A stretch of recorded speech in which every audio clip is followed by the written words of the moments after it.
కీర్తనలు 102వ అధ్యాయము 7వ వచనంలో దావీదు గారు చేసినటువంటి పశ్చాత్తాప ప్రార్థనలో చివరి అంశము, నేను పిచ్చుకలాగా ఉన్నాను. పిచ్చుకలాగా ఉన్నానంటే తను తాను తగ్గించుకున్నాడని వాక్య భాగం మనకి తెలియజేస్తా ఉంది.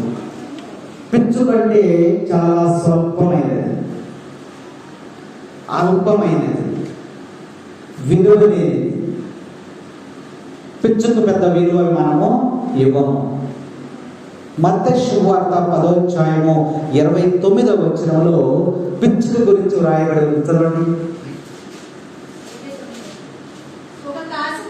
ఒక కాసుతో 2 పిచ్చుకలను కలవచ్చు. ఒక కాసుతో 2 పిచ్చుకలు వస్తాయట. కానీ నీ తండ్రి సంకల్పము లేనిదే వానిలో ఏ ఒక్కటిను నేలకు వరగదు. క్రైస్తలో తండ్రి చిత్తం ఉండాలి. దేవుని యొక్క చిత్తం ఉంటేనే మనం ఏ పనైనా ఏ కార్యమైనా మనము చేయగలుగుతాం. 2 పిచ్చుకల యొక్క ఖరీదు ఎంత? 1 కాసు. 1 కాసు పెడితే 2 పిచ్చుకలు వస్తాయి. కాసు అంటే బంగారం కాదు, ఆనాడు పాత నాణ్యాలు అనమాట. అవి నాణ్యాలు, అణాలు పెద్దవాళ్ళకి తెలుసు. అది 1 కాసు పెడితే 2 పిచ్చుకలు, అంటే 1 రూపాయి పెడితే 2 పిచ్చుకలు వచ్చినాయని మనం అర్థం చేసుకోవచ్చు. కానీ లూకా శుభవార్త 12వ అధ్యాయము 6వ వచనంలో ప్రభు ఎలాగో ఉన్నాడు, 2 కాసులకు 5 పిచ్చుకలు అమ్మబడుట లేదా? క్రైస్తలో ఇక్కడ వచనంలో ఏముంది? 1 కాసుకి ఎన్ని పిచ్చుకలు? మరి 4 పిచ్చుకలు రావాలంటే ఎన్ని కాసులు ఉండాలి? కానీ 2 కాసులకి 5 పిచ్చుకలు ఇస్తున్నారట. 2 కాసులకి అంటే వీడు వెళ్ళి పిచ్చుకలను 2 పిచ్చుకలు ఇవ్వయా, 4 పిచ్చుకలు ఇవ్వాలన్నప్పుడు 4 రూపాయలు ఇవ్వాలి. మామూలు 2 రూపాయలు ఇవ్వాలి ఇక్కడ. కానీ 2 రూపాయలు ఇచ్చిన తర్వాత తీసుకో, ఈ పిచ్చుకను కూడా తీసుకొని ఉచితంగా 1 పిచ్చుకను ఇచ్చేస్తున్నాడు. అంటే ఉచితంగా 1 పిచ్చుకను ఇచ్చేస్తున్నాడు అంటే దానికి విలువ లేదు. ఈ పిచ్చుకల విషయం ఎక్కడ వచ్చింది అని అంటే, యెరూషలేములో దేవాలయం దగ్గర ఆ బలి అర్పించేటప్పుడు అనేక మంది అక్కడికి వస్తూ ఉంటారు. ఆ యొక్క బలిపీఠము చెంత బలి అర్పించి ఇంకా పాప పరిహారం చేస్తూ ఉంటున్నారు. ఈ సమయంలో ధనికులు వస్తున్నారు, పేదవారు వస్తున్నారు, నిరుపేదలు వస్తున్నారు, అసలు నిస్సహాయ స్థితిలో ఉన్న ద్వారా దేవాలయానికి వస్తూ ఉన్నారు. అందరూ రాగలిగినటువంటి స్థలము ఇదే, ఆరాధనా స్థలమే. ఎవరైనా దేవాలయానికి నువ్వు రావద్దు, నీకు డబ్బులు లేవంటే నువ్వు రావద్దు అంటారు ఎవరన్నా? అనరు. అలాగే యెరూషలేము దేవాలయంలోనికి అందరూ అక్కడికి వస్తూ ఉన్నప్పుడు ధనికులు వచ్చినప్పుడు ఏం చేస్తున్నారంటే గొర్రె పొట్టేళ్లను కొని వాళ్ళని అర్పిస్తున్నారు. ఎందుకంటే వాళ్ళ దగ్గర డబ్బులు ఉన్నాయి. మరి ధనవంతుడు డబ్బు లేనటువంటి వాడు అక్కడికి వచ్చి, మరి నా దగ్గర డబ్బు లేదు కానీ దేవుడికి నేను బలి అర్పించాలి అని ఆలోచన ఉన్నప్పుడు ఆ పేదవాడు మధ్యతరగతి కుటుంబం ఏం చేస్తున్నాడంటే 2 పావురములను కానీ 2 గువ్వలను కానీ కొని అర్పిస్తున్నాడు. ఇంకా డబ్బు లేనటువంటి వాడు ఎవరన్నా వచ్చారనుకోండి, అక్కడికి దేవునికి తన కానుకలు సమర్పించాలని వచ్చాడనుకోండి, వాడి దగ్గర డబ్బులు లేవు గొర్రె పొట్టేల్ని గువ్వల్ని కొట్టడానికి. అప్పుడు ఏం చేస్తున్నాడు? 2 కాసులకి పిచ్చుకలు కొంటున్నాడు. అంటే విలువ లేనటువంటివి, స్వల్పమైనటువంటివి పేదలు కొని దేవునికి అర్పణగా బలి అర్పణ ఇస్తూ ఉన్నారు. అక్కడ కాసుకి 2 పిచ్చుకలు వచ్చేది, 2 కాసులకి 4 పిచ్చుకలు రావాలి కాబట్టి 2 కాసులు ఇస్తే ఇంకో పిచ్చుకను ఎక్స్ట్రా తీసుకోమని ఇచ్చేస్తున్నాడు. అంటే దీని అర్థం ఏంటంటే ఆ యొక్క పిచ్చుకకు విలువ లేదు. ఇప్పుడు దావీదు గారు అనుకుంటున్నారు, నేను పిచ్చుకలాగా అయిపోయానయ్యా, విలువ లేనటువంటి వాడిని అయిపోయాను. తనను తాను తగ్గించుకొని ఇక్కడ ప్రార్థన చేస్తూ ఉన్నాడు. అంటే ఈ దావీదు కీర్తనకారుడు నేను పిచ్చుకను అని చెప్పడంలో అర్థం నేను తనని తాను తగ్గించుకున్నాడు. సాధారణంగా మనం ఎవరన్నా మాట్లాడితే నీకేంట్రా సింహంలాగా ఉన్నాను, అప్పుడు అది ఏం చేస్తాడు? పొంగిపోతాడు. నువ్వు కుక్కలాగా ఉన్నావా అన్నావు, అడేం చేస్తాడు? కోపం వచ్చేస్తాడు. జంతువులను బట్టి కూడా మనిషిలో కోపము సంతోషం వస్తూ ఉంటుంది.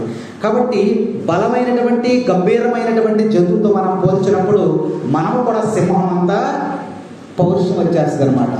కానీ ఇక్కడ వాక్య భాగంలో ఏమంటున్నాడంటే దావీదు, నేను పిచ్చుకనైపోయానయ్యా.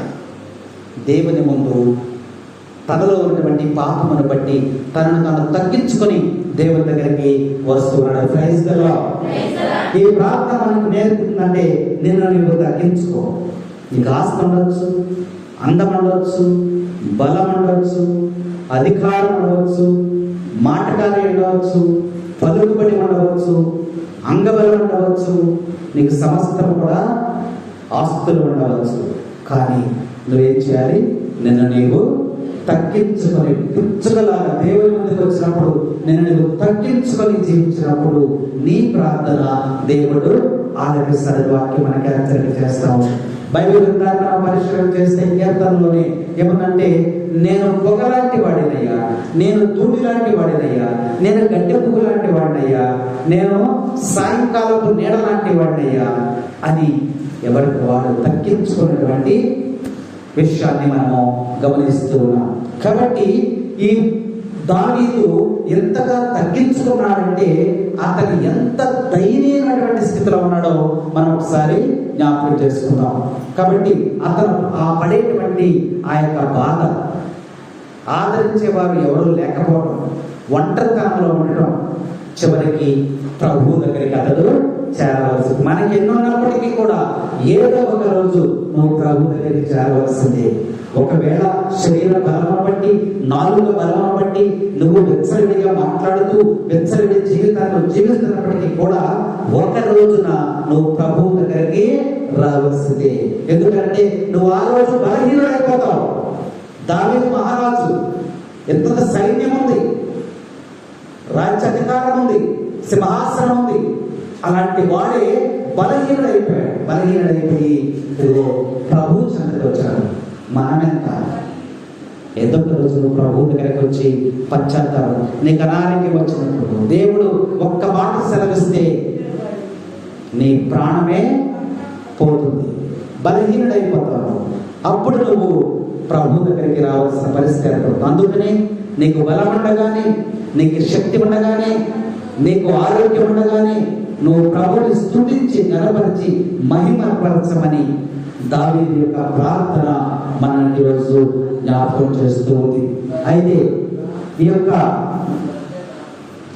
విలువైనటువంటి పిచ్చుక వంటి మన కోసము ఆయన చెల్లించినటువంటి మూల్యం ఏమిటంటే తన ప్రాణాన్ని ఆయన చెల్లించాడు. Praise the lord. Praise the lord. క్రీస్తు శిలువ వద్ద ఆ పిచ్చుకకు ఆశ్రయం దొరికింది. శిలువ వద్ద ఆ పిచ్చుకకు ఆశ్రయం దొరికింది. లోకంలో ఎంత రాజ్యం ఉండగా ఈ రాజ్యంలో ఎక్కడా లేనటువంటి ఆ యొక్క ఆశ్రయం ఎక్కడ దొరికింది? క్రీస్తు శిలువ వద్ద, క్రీస్తు ప్రభు వద్ద ఆశ్రయం దొరికిందని ఈ యొక్క ఆఖరి మాట మనకి జ్ఞాపకం చేస్తూ ఉంది. అయితే పిచ్చుకున్నటువంటి లక్షణాలు ఏంటి? మీ అందరికీ కూడా తెలుసు. పిచ్చుకలు మీ అందరికీ కూడా తెలుసు. ప్రభువు వద్ద ఆశ్రయం పొందినటువంటి పిచ్చుకలుగా ఉన్నటువంటి దావీదు ఈరోజు మనకి జ్ఞాపకపరుస్తూ ఆ పిచ్చుక లక్షణాలు మనం కలిగి ఉండాలని ఈరోజు మనకి దేవుడు వాక్కు ద్వారా మనకి హెచ్చరిక చేస్తూ ఉన్నాడు. కీర్తనకారుడు చూడమని 124వ కీర్తన 7వ వచనం. ఒక్కటి చెప్పండి. మనము వేటగాండ్ర ఉచ్చుల నుండి పక్షి వలె తప్పించుకొంటిమి. ఉచ్చులు తెగిపోయినవి, మనము తప్పించుకోవటమే. Praise the lord. Praise the lord. ఇక్కడ ఉచ్చుల నుంచి తప్పించుకోవడానికి ఏం కావాలి? తెలివితేటలు, ఇంకా సహాయం కావాలి. ఇంకా ఈ పిచ్చుక విషయంలో కావాల్సినట్లయితే ఈ పిచ్చుకలు చాలా చురుకైనవి. పిచ్చుకున్న లక్ష్యం ఏంటి? పిచ్చుక తెలుసా మీకు? చూసారా? చూస్తున్నాడు ఒకసారి చేయాలి. ఏం తెలియనట్టుగా చూస్తుంటే నా అమాయకంగా నా ఎంక చూస్తున్నారు. అందుకని పిచ్చుకను చూశారు కదా, పిచ్చుక చాలా చురుకైనటువంటి. నువ్వు ప్రార్థన విషయంలోను, దైవ కార్యముల విషయంలోను, దేవుని సన్నిధికి వెళ్ళే విషయంలోను, వాక్య విషయంలోను, పాటల విషయంలోను చురుకుగా ఉండాలని ఈ పిచ్చుక మనకి తెలియజేస్తాము. పిచ్చుక వచ్చి ఒక చోట నిలబడింది అనుకోండి, అది ఎంతసేపు ఉంటుంది అక్కడ? వెంటనే వెళ్ళిపోతుంది. పిచ్చుక వాలింది అని ఒక ఫోటో కానీ లేదా అనేసరిగా తెలియదు. ఎంత చురుకుగా ఉంటుందంటే అంత చురుకుగా ఉంటుంది. పిచ్చుకలాగా నువ్వు చురుకుగా ఉండాలి. ఎక్కడ చురుకుగా ఉంటావు నువ్వు? పోట్లాటల్లో. నువ్వే చెప్తున్నావా? పోట్లాటల్లో, ఇంకా పంపు దగ్గర నీళ్లు పట్టే కాడ, ఇంకా ఇప్పుడు లేవా ఇంటికి వచ్చేది అనుకోండి ఇలా. ఇలాంటి విషయాల్లో, బయట విషయాలు, లోక విషయాలు మనం చాలా చురుకుగా ఉంటాం. కానీ దేవుడి సమయంలో పిచ్చుక ద్వారా మనకి నేర్పేది ఏంటంటే ఆధ్యాత్మికమైనటువంటి విషయంలో నువ్వు చురుకుగా ఉండాలి. చురుకుగా ఉండడం అంటే ఏంటి? గుళ్ళోకి వచ్చిన కానీ కదులుతుమా, ఫ్యాన్ లైట్, కుర్చీలు జరగడం, మైకులు కదలటం, ఇదే చురుకుదనం? అదేనా? సులువు మార్గంలో ఒక 5 నిమిషాలు ఫ్యాన్ లేకపోతే గిజగిజలాడిపోతున్నారు. ఇంటి దగ్గర ఫ్యాన్ వేసుకునే కూర్చుంటున్నారు అక్కడ. మరి ఆయన సులువు మోసిన ఆయన ఏం చేయాలి? రాళ్ళు రప్పలు పడిపోయి రక్తం దారలు, అది అందరికి డిస్టర్బెన్స్గా ఉంది. పక్షిలాగా, పిచ్చుకలాగా చురుకైనదిగా మనం జీవించాలి. ఒక పాట పాడండి అంటే చూపిస్తూ ఉంటారు, పాడరు. ఏది నీలో చురుకుదనం? వచ్చి పట్టణం చదవండి అంటే ఏది నీలో చురుకుదనం? అందుకనే ఈరోజు మనకి వాక్యం దేవుని యొక్క కార్యముల విషయంలో నువ్వు చురుకుగా ఉండాలి. మరి ముఖ్యంగా ప్రార్థనకి రావడానికి, ఆరాధనకి రావడానికి, దివ్య అనుభూతికి రావడానికి నువ్వు ఎంత చురుకుగా వస్తున్నావో, ఎంత వేగముగా వస్తున్నావో ఒకసారి నువ్వు ప్రశ్న వేసుకో. 6:30కి జపమాల. నువ్వు ఎన్ని గంటలకు వచ్చావు ఈరోజు? నువ్వు జ్ఞాపకం చేసుకో. ఏది నీలో చురుకుదనం?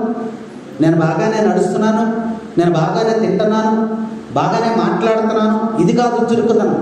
దైవ కార్యముల ఎడల నువ్వు చురుకుదనం కలిగి ఉండాలంటే వాక్యం బోధిస్తుంది, ప్రార్థన విషయంలో నువ్వు చురుకుగా ఉండాలి. రెండవదిగా మనం అవసరం చూసినట్లయితే పక్షులకు ఉన్నటువంటి లక్షణం, పిచ్చుకు ఉన్నటువంటి లక్షణము, అది ఎంతసేపు కూడా కిచకిచ కిచకిచ కిచకిచ అంటనే ఉంటుంది. ఎప్పుడైనా ఆపిన సందర్భం మీరు చూసారా? పిచ్చుక ఎక్కడుంటే అక్కడ మనం అంటాం, ఏంటి గోల, పిచ్చుకలు గోల అని కూడా మనం అంటాం. కిచకిచ కిచకిచ కిచకిచ మనం అంటానే ఉంటుంది. అంటే మనం ఎప్పుడు కూడా అరుస్తూనే ఉండాలి.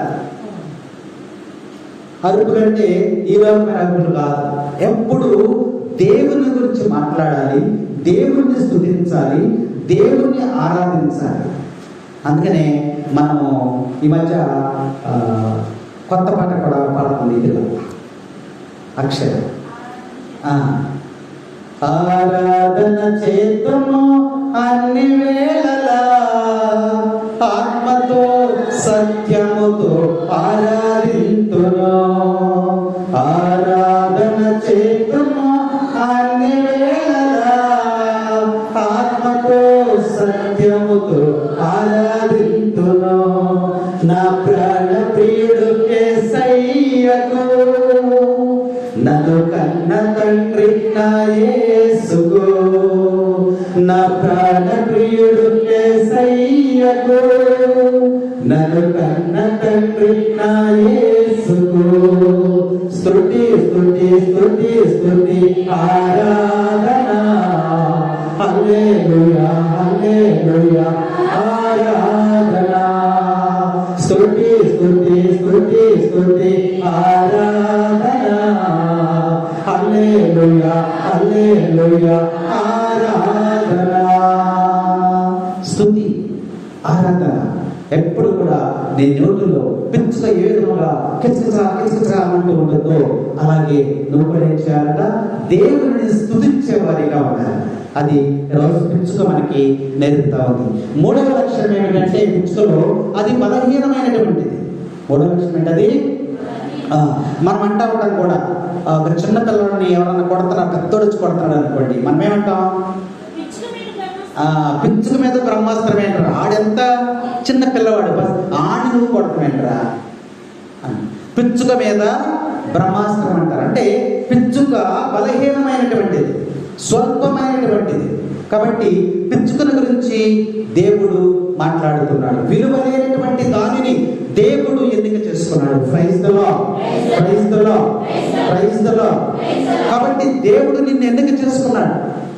భార్యగా నిన్ను ఎన్నిక చేసుకున్నాడు, భర్తగా నిన్ను ఎన్నిక చేసుకున్నాడు, తండ్రిగా నిన్ను ఎన్నిక చేసుకున్నాడు, బిడ్డగా నిన్ను ఎన్నిక చేసుకున్నాడు, విశ్వాసిగా నిన్ను ఎన్నిక చేసుకున్నాడు, గురువుగా నిన్ను ఎన్నిక చేసుకున్నాడు, సేవకుడుగా నిన్ను ఎన్నిక చేసుకున్నాడు. ఇలా అనేక రకమైనటువంటి పాత్రలో నువ్వు జీవిస్తూ ఉన్నావు. కాబట్టి నీ పాత్రలో నువ్వేం చేయాలి, ఈ పాత్రకి నీవు న్యాయం చేస్తున్నావా లేదా? దేవుడు నిన్ను ఎన్నుకున్నటువంటి విషయం ఏమిటంటే, నిన్ను భార్యగా ఎన్నిక చేసుకున్నాడు.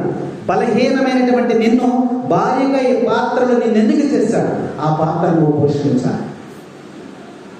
అందుకని పిచ్చుకి ఈరోజు మనకి జ్ఞాపకం చేస్తాము, బలహీనమైనటువంటి వాటిని దేవుడు ఎన్నిక చేసుకుంటాడు. బైబిల్ గ్రంథాన్ని మనం పరిశీలన చేసినప్పుడు బలమైన దాన్ని దేవుడు దేనిని కూడా ఎన్నిక చేసుకోవాలి, దేవుడిని ఎన్నిక చేసుకోవాలి.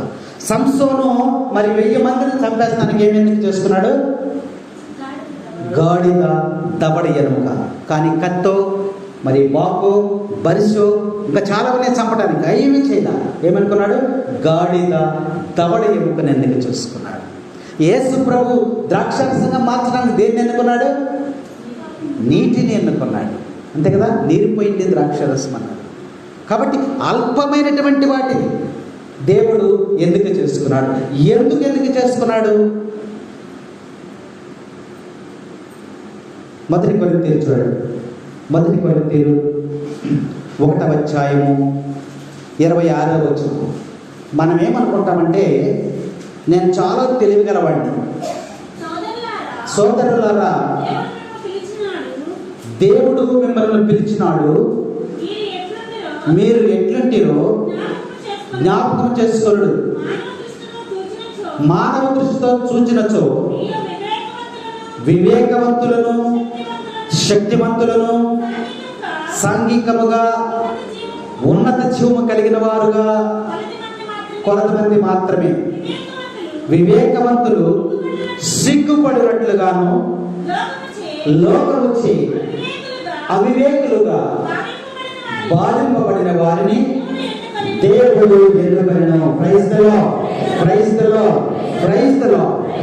నేను తెలివిగలవాడిని. సమాజం యొక్క దృష్టి ఏంటంటే, సమాజంలో మనందరం ఉన్నాం. నేను తెలివిగలవాడిని. దేవుని దృష్టిలో నువ్వు ఎందుకు పనికిరాని వాడు. నేను వివేకము గలవాడిని, నేను జ్ఞానము గలవాడిని, అన్నీ నాకు తెలుసు అని మనము సమాజంలో మనకున్నటువంటి స్థితిని బట్టి మనము ఆలోచన చేస్తూ ఉంటాం.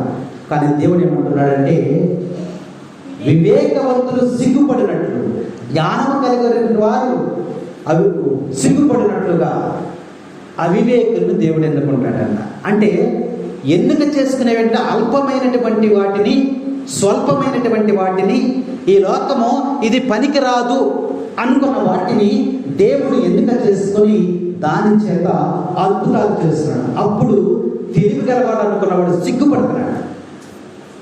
అదే ఇప్పుడు పిచ్చుక దేవుని ఆశ్రయం పొందింది. పిచ్చుక అల్పమైనది కాబట్టి దేవుని సిలువ వద్ద ఆశ్రయం పొందింది.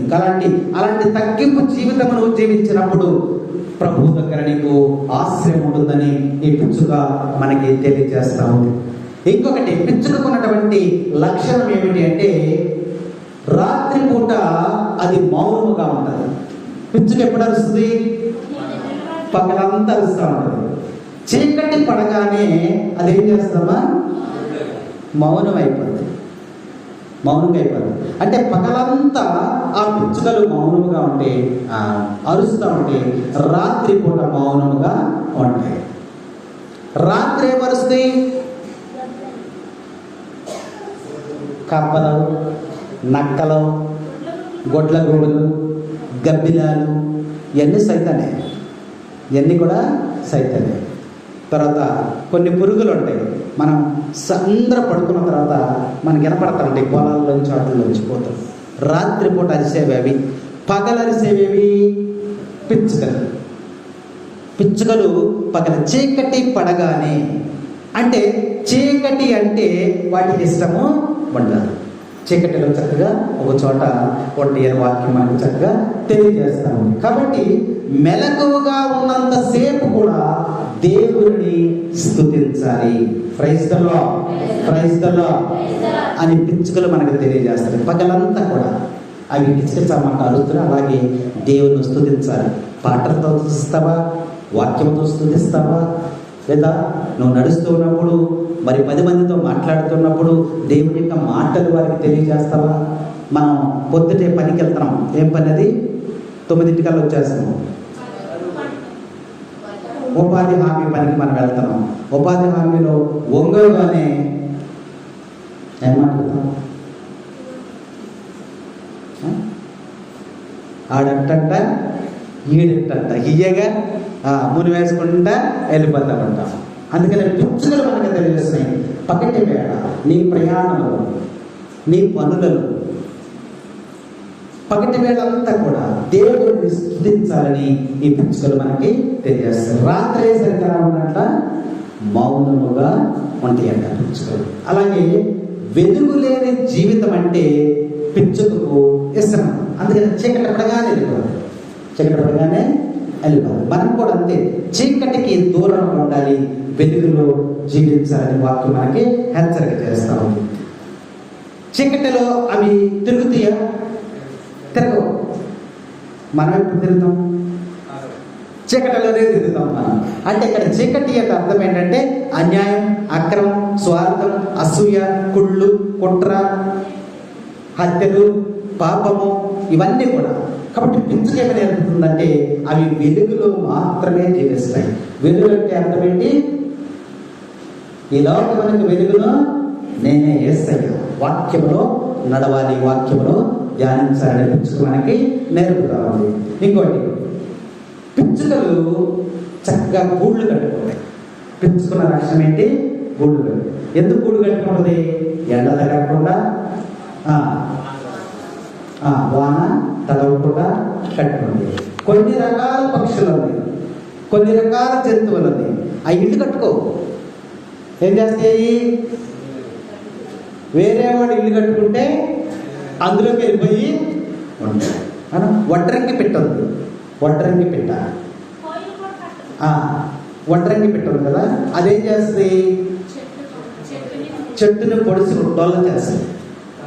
అందులో రాంచాలకు వచ్చి అందులో కూర్చుంటుంది. కోయిల ఉంది. కోయిల ఏం చేస్తుంది? ఎవరు గూడు కట్టారా అని చూస్తుంది.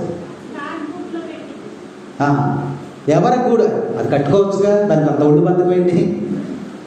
తన గూడు తను కట్టుకోవచ్చుగా, కట్టుకోదు. ఎవరు గూడు కట్టారో చూసి ఈ కాకి ఇక్కడ గూడు పెడితే అక్కడ కాపు వేసుకుని ఆ కాకి బయటికి వెళ్ళిపోయినప్పుడు ఆ గూట్లోకి వెళ్ళి గుడ్లు పెట్టి వచ్చారు. చూసారా ఎంత బద్ధకస్తురాలు అక్కడ. కాబట్టి పక్షులు, పిచ్చుకలు ఏం చేస్తాయంట? చక్కగా గూళ్ళు కట్టుకొని తన నివాసంలో ఉంటాయి. కాబట్టి పక్షిలాగా, పిచ్చుకలాగా నీ గూడును నువ్వు నిర్మించుకోవాలి. నీ ఆత్మీయమైనటువంటి జీవితాన్ని నువ్వు నిర్మించుకోవాలి. నువ్వు ఎవరి మీద ఆధారపడటం కాదు, ఎవరి మీద ఆధారపడ, నీవు నువ్వే ప్రార్థన నువ్వే చేయాలి, వాక్యం నువ్వే చదవాలి, దేవునితో నువ్వే మాట్లాడాలి, నీ జీవితాన్ని నువ్వు నిర్మించుకోవాలి. ఈ పిచ్చుక మనకి తెలియజేస్తాము. ఆఖరిగా చెప్పి ముగిస్తాను. ఒక కార్యక్రమం ఉంది.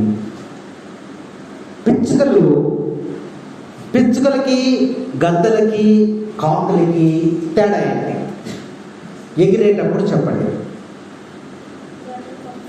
పిచ్చుకలు చూశారు, కాకులు చూశారు, గద్దలను చూశారు, డేగలను చూశారు. ఇవి ఎగురుతాయి కదా, ఎగిరినప్పుడు మీరు ఏం గమనించాలి?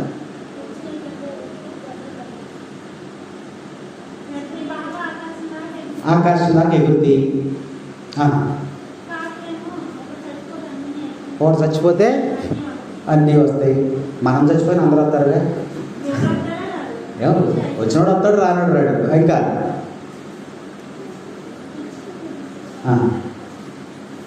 గద్ద ఆకాశంలో ఒక్కసారి ఇట్లా ఆడించి అలా వదిలేస్తుంది. అది వెళ్ళిపోతుంది మానవలాగా. చూసారా చూసారా? మరి చూసినట్టు చెప్పరా? గద్ద ఒకసారి ఇట్లా 2 సార్లు ఆడించేసి ఆపేస్తుంది. అంటే వెళ్ళిపోతుంది మానవలాగా. పిచ్చుకి ఎలా ఉంటుంది? పిచ్చుకి ఎక్కడ చూసారా మీరు? పిచ్చుకు కూడా ఏంటని అలా వెళ్ళిపోద్దా? పిచ్చుక చిన్న రెక్కలతో రెప్పలాడిస్తూ ఉంటారు. ఈసారి గమనించండి. ఏం చేస్తుంది? చిన్న రెక్కలు ఉంటాయి. ఈ చిన్న రెక్కలతో ఎక్కువ సార్లు ఆడిస్తూ ఉంటుంది. అసలు రెక్క ఆడించేది కూడా మనకు కనపడదు, అంత ఫాస్ట్గా రెక్కల్ని ఆడిస్తూ ఉంటుంది. గద్ద మాత్రము ఒక్కసారి 2 సార్లు ఎలా అనేస్తుంది అట్లా వెళ్ళిపోతూ ఉంటుంది. కాబట్టి ఇక్కడ వాక్యంలో మనం చూస్తే చిన్న శరీరము, చిన్న రెక్కలు, అవి గాలిలో ఎగరాలి అంటే ఎక్కువ సార్లు ఆడించవలసినటువంటి అవసరం ఉన్నదని ఈ పిచ్చుక మనకి తెలియజేస్తాం. ఈ పిచ్చుక పైకి ఎగరాలి అంటే రెక్కల్ని ఎక్కువ సార్లు ఆడిస్తేనే పైకి వెళ్తుంది. ఎక్కువ సార్లు ఆడించుకుంటా ఉంటే పిచ్చుక పైకి వెళ్ళదు, వాక్యం అది చెప్తుంది. కాబట్టి నువ్వు కూడా పరలోకం అనేది చేరాలి అంటే, పైకి ఎగరాలి అంటే, నిత్య జీవంలో ప్రవేశించాలంటే నీ రెక్కలను నువ్వు ఆడించాలి. ఎలా ఆడించాలి? గద్దలాగా కాదు, పిచ్చుకలాగా రెక్కలు ఎక్కువగా రెప్పరెక్కలు ఆడించాలి. నీకు ఎన్ని రెక్కలు ఉన్నాయి? 2 రెక్కలు ఉన్నాయా? కుడి రెక్క, ఎడమ రెక్క. కోడి మాంసం తినేటప్పుడు ఏమని అడుగుతాం? Leg piece. రెక్కలు అడగం మనం, మనకు కావాల్సిన లెగ్ పీసులు. అవునా? లెగ్ పీసులు మనం పరలోకానికి తీసుకెళ్ళం. లెగ్ పీసులు మనకి నిత్య జీవాన్ని ఇవ్వవు. పిచ్చుకు ఏమి నేర్పుతుందంటే మనకి, నువ్వు ఎక్కువగా నీ రెక్కలను ఆడించినప్పుడు, అంటే స్తుతి ఆరాధన, స్తుతి ఆరాధన. ఒక రెక్క పేరండి స్తుతి, ఒక రెక్క పేరండి ఆరాధన. స్తుతి ఆరాధన, స్తుతి ఆరాధన నువ్వు ఎక్కువగా చేసినప్పుడు నువ్వు ఎక్కడికి ప్రయాణిస్తావు? పైకి ఎగరగలుగుతావు, దేవుని వద్దకు నువ్వు చేరుకోగలుగుతావని ఈ పిచ్చుక తన ప్రయాణంలో దేవుడు ఇంత మానవుడు ఆశ్రమాడని వాక్య భాగానికి హెచ్చరిక చేస్తా ఉంది. స్తుతి స్తుతి స్తుతి స్తుతి ఆరాధన, హల్లెలూయా హల్లెలూయా ఆరాధన. స్తుతి స్తుతి స్తుతి స్తుతి ఆరాధన, హల్లెలూయా హల్లెలూయా ఆరాధన. ఆరాధన చేతును అన్ని వేళలా, ఆత్మతో సత్యముతో ఆరాధింతును. ఆరాధన చేతును అన్ని వేళలా, ఆత్మతో సత్యముతో ఆరాధింతును. నా ప్రాణ ప్రియుడు యేసయ్యకు, నన్ను కన్న తండ్రి నా యేసుకు. నా ప్రాణ ప్రియుడు యేసయ్యకు, నన్ను కన్న తండ్రి నా యేసుకు. స్తుతి స్తుతి స్తుతి స్తుతి ఆరాధన, హల్లెలూయా హల్లెలూయా ఆరాధన. ఆరాధన ఆరాధన ఆరాధన ఆరాధన ఆరాధన ఆరాధన ఆరాధన ఆరాధన. బలవంతుడా జయశీలుడా మృత్యుంజయుడా నా జీవనదాత. బలవంతుడా జయశీలుడా మృత్యుంజయుడా నా జీవనదాత. ఉన్నవాడు అనువాడ నీకే స్తోత్రము, సృష్టికర్త సజీవుడా నీకే స్తోత్రము.